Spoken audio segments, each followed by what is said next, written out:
Though dragons are by far the most iconic creatures in Dungeons & Dragons, there are plenty other monsters to encounter. In fact, there are actually dinosaur D&D stats in the official books. They have detailed attacks, ability scores, and lore for tons of different dinosaurs, all inspired by their actual historical counterparts. Check out our D&D dinosaurs list to compare stats, learn a little paleontology, and maybe even craft your own build along the way. Not only are there official dinosaur stats for 5e, but dinosaurs canonically exist in its world, originating in the peninsula of Chult. In one of Chult's ports, people actually race dinosaurs for entertainment, including two Allosauruses by the name of Bone Cruncher and Nasty Boy, both of which totally sound like names someone would pick for their D&D character. The real-world Allosauruses were the most common carnivore of their time, sporting nasty serrated teeth in their fearsome jaws and 3 pointed curved claws on each arm. These assets are reflected in the Allosaurus D&D stat block. Their bite attack deals 2d10 plus 4 damage, and while their claws only deal 1d8 plus 4 damage, a clever Allosaurus can use them to knock over prey, and take an extra chomp for good measure. The real-world Ankylosaurus was covered in spiked armor plates with a tail club for defense. The plates, spikes, and tail were all made of hard bone, which survived long enough to make the fossils paleontologists use to identify them. In the world of Dungeons & Dragons, these dinosaurs are sometimes known as rock skins for their plated bodies, or even cooler, mace-tail behemoths. The D&D stat block for the Ankylosaurus reflects both their armor and their tail. Their armor class is 15, the highest of the dinos on this list, and it can attack twice with its tail, dealing 1d10 plus 4 damage each time, and knocking down any prey its size or smaller without even giving a chance to roll a saving throw. The Brontosaurus was a terrifying creature to behold, reaching lengths up to 75 feet and weighing between 15 and 20 tons. They're recognizable for their tall necks, which they use to reach plants to snack on, and their long tails, which may have been used to whip potential predators. According to computer models, their tails could even crack like an actual whip. The D&D 5e Brontosauruses are known as Thunder Beasts, a nod to the fact that Brontosaurus is Greek for thunder lizard. They are peaceful creatures who won't fight unless attacked, though most creatures are smart enough to leave them alone. The dinosaur stat block puts their strength score at 21, which, though it's shy of the T-Rex's 25, is nothing to sneeze at. Plus, Brontosauruses are gargantuan instead of just huge like the T-Rex. If you're ever foolish enough to attack these giants in a game, you might just get stomped, taking 5d8 plus 5 bludgeoning damage, or worse, get whipped by its tail, which can do 68 plus 5 damage to anyone within 20 feet. If you're looking for an aquatic encounter for your D&D game, there are plenty to choose from. But if it's a dinosaur you need, the answer is clear. Pick the Plesiosaurus. According to completed skeletons, this dinosaur looked a bit like a big, long-necked turtle. They're about 10 feet long, which may seem small until you're the one swimming next to it. Paleontologists have identified around 50 conical teeth in Plesiosaurus' jaws, though they haven't been able to agree on if the teeth were for hunting or for scavenging. The official D&D stats certainly seem to think that Plesiosaurus were hunters.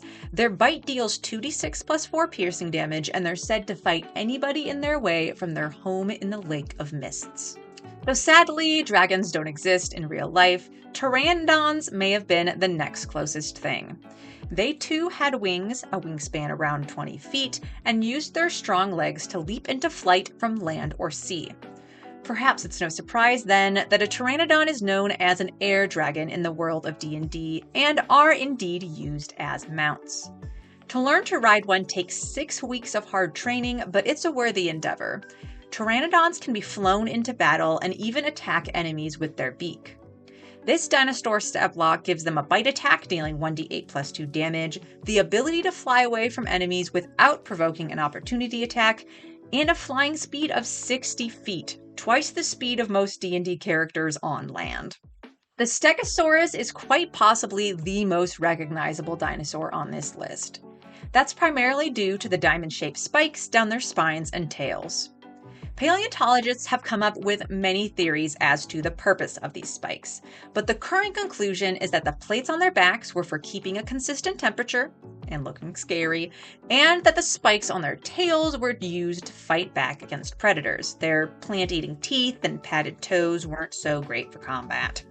This dinosaur's D&D stats for 5e reflect this as well. The Stegosaurus's only attack is a melee tail attack, dealing 66 plus 5 damage. Within the D&D world, Stegosauruses are known as spike tails, or blood spike behemoths, and behave much like their real-world counterparts, using spines to distribute heat and tails as a defense when attacked. Triceratops were named for their distinctive skull, with an aerodynamic flare on the back and 3 horns on the front. Paleontologists first thought that these horns were used as weapons and to scare off predators, but they now think that their horns' uses were similar to a modern deer, differentiating between one another and looking cool in front of the other Triceratopses. Perhaps unsurprisingly, D&D went with that first interpretation. You can see right on D&D Beyond that their primary combat ability is goring with their horns, which deal 2d12 plus 6 piercing damage, plus an extra 2d8 if the Triceratops has a running start. In the world of D&D, Triceratopses are aggressive creatures, killing anybody in their territory by trampling with their hooves or goring with their horns. In Port Nyanzaru, the same city as the dino races, there is a secret organization known as the Triceratops Society. Members leave an iron token of a Triceratops as a warning to those who violate the social order. If they don't change their ways, the Triceratops Society will punish them in accordance with their crimes. The stat block for D&D 5e's T-Rex is a doozy. They have a strength score of 25, a constitution score of 19, and 2 attacks on each turn. The first is its tail, which can deal 4d12 plus 7 damage and grab their prey in a vice-like grip. The second is in its jaws, which can bite down hard, dealing 48 plus 7 damage. This is right in line with the actual T-Rex. Their skulls were up to 5 feet long with closely packed teeth, and their bite was the strongest of any creature to walk the earth. Paleontologists used to think that a T-Rex stood straight up, like Godzilla, but after doing the math, they realized that they would have had to stand with their head and tail down low in perfect balance, like you see in Jurassic Park.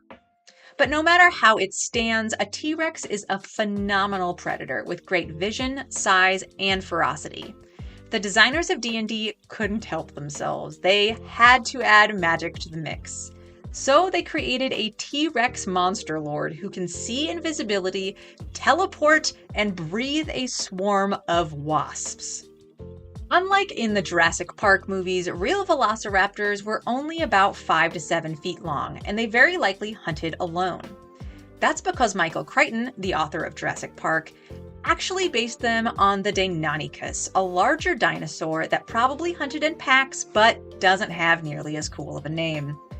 The Velociraptor Dungeons & Dragons stat blocks are a mix of both. They are smaller and have lower strength than the Deinonychuses, like real Velociraptors, but they do still hunt in packs like the Velociraptors in the movies. In the world of D&D, Velociraptors also have some of the best monster parts. Their fangs can be crafted into shivs, while their hides can be used to create leather for armor. The pages of the D&D books have even more dinosaurs than the ones we could list here. If you'd like to test your mettle in a battle against a dinosaur, or perhaps find, tame, and even race these wild creatures, a real game of Dungeons & Dragons is a great place to do it. Here at Young Dragon Slayers, we run D&D games for tweens and teens that meet every single week. They're totally online, so as long as you have an internet connection, you'll be able to play Dungeons & Dragons with other geek-minded players who share your age, playstyle, and interests. You may end up with a whole party of paleo enthusiasts on your hands. Thanks for watching, and enjoy the chaos.